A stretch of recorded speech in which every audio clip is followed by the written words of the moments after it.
नमस्कार मंडळी, मी मनीषा शेतकरी कन्या स्वागत करते आपल्या यूट्यूबवरच्या नवीन व्हिडिओमध्ये। तर बघा इकडे चालली आमची तुतीची देखरेख। इथल्या जी 2 वळी आहेत ती नंतर छाटल्या होत्या आणि बाकीची जी तुती आहे ती एक वेळेस छाटली होती, कारण की या दोन्ही मधला फरक दिसायला आहे असं ते म्हणत होते। तर बघा ही पाला असं एकदम असं तेजदार दिसते आणि थोडंसं असं पिवळटपण आल्यासारखं आणि याच्यावर काहीतरी असा रोग पडल्यासारखं झालंय। तर आपण त्यांना विचारू काय झाले, काय झाले हो? का नाही, पावसामध्ये ज्यावेळेस पावसामध्ये पाला झोड पडला होता त्यावेळेस करपा पडलाय। करप्यामुळं आणि खोडीला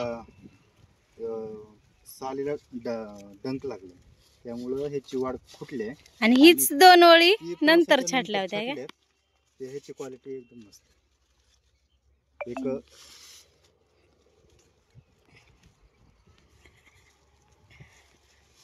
एकदम छान आहे। कसं एकदम लुसलुशीत पान दिसले, आळ्याला खाण्यायोग्य हे लुसलुशीतच पान असते।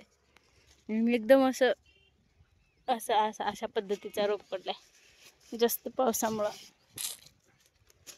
फवारणी झाली नाही त्या पिरियड मध्ये। काय करायचं? कशाच काय करायचं आहे, याच पीक घ्यायचं, जसं आहे तसंच टाकायचं। जे होईल ते तसंच असतंय शेतकऱ्याच्या नशिबात, पूर्ण पदरात पडेपर्यंत काहीच नसते। असं जे होईल ते होईल। वळीतच फरक केवढा आहे, फक्त छाटणीचा फरक।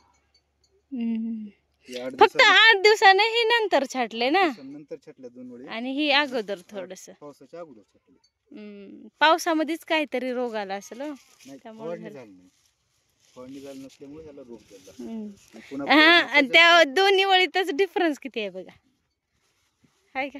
आणि इथं इकडल्या कसं दिसतंय। त्याला पाऊस झाल्याबरोबर फवारणी केली, त्याच्या सगळी यालाच केली, पण ही लहान होती त्यावेळेस प्लॉट, त्याला कुठंच रोग नाही झाला। आता सुधारायला लागले पण आता उशीर व्हायला, कारण की आमच्या बॅच चालू आहे, नाळे आल्यात आणि हे असा प्रकार झाले। असं द्या, जे होईल ते होईल, काय होत नसतं। निसर्ग आहे शेवटी, कधी वाट बघायला लावतो, कधी वाट लावतो।